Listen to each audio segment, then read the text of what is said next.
এই মুহূর্তে ঢাকা বিশ্ববিদ্যালয় এলাকায় আছেন সহকর্মী ফাহরিয়া ফারুকী, বিস্তারিত জানবো তার কাছে। ফাহরিয়া, আজকে সকাল থেকেই সায়েন্স ল্যাব মোড়ে ধীরে ধীরে সময় বাড়ার সাথে সাথে শিক্ষার্থীরা এইচএসসি পরীক্ষার্থীরা জড়ো হতে থাকে। তারা মূলত 4 দফা দাবি নিয়ে আজকের এই আন্দোলন সূচনা করে। সেটা সকাল দুপুর 12টার দিক থেকে শুরু হয় এবং সেখান থেকে সায়েন্স ল্যাব থেকে পরবর্তীতে তারা তাদের মিছিলটি নিয়ে আস্তে আস্তে শাহবাগের দিকে আগাতে থাকে এবং শাহবাগের দিকে আগাতে থাকার সময় মহসিন হলের সামনে, ঢাকা বিশ্ববিদ্যালয়ের মহসিন হলের সামনে পুলিশি বাধার মুখে পড়ে।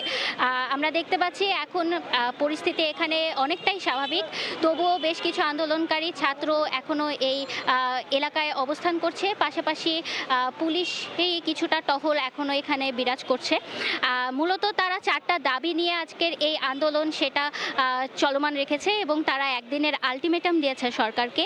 আমরা সকলেই জানি বৈরী পরিস্থিতির কারণে গতকালকে অনেক শিক্ষার্থী পরীক্ষায় অংশ নিতে পারেনি এবং একই সাথে গতকালকে খুব দুটি গুরুত্বপূর্ণ পরীক্ষা ছিল, ফিজিক্স এবং অ্যাকাউন্টিং।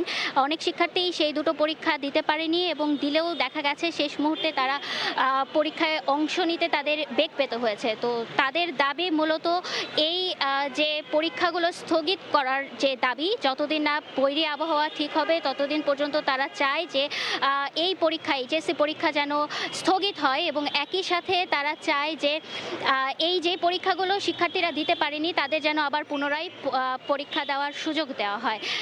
আপাতত আমি এখন অবস্থান করছিলাম ঢাকা বিশ্ববিদ্যালয় মহসিন হলের সামনে। এখানে পরিস্থিতি অনেকটাই স্বাভাবিক। এই ছিল আমার কাছে এখান থেকে সর্বশেষ।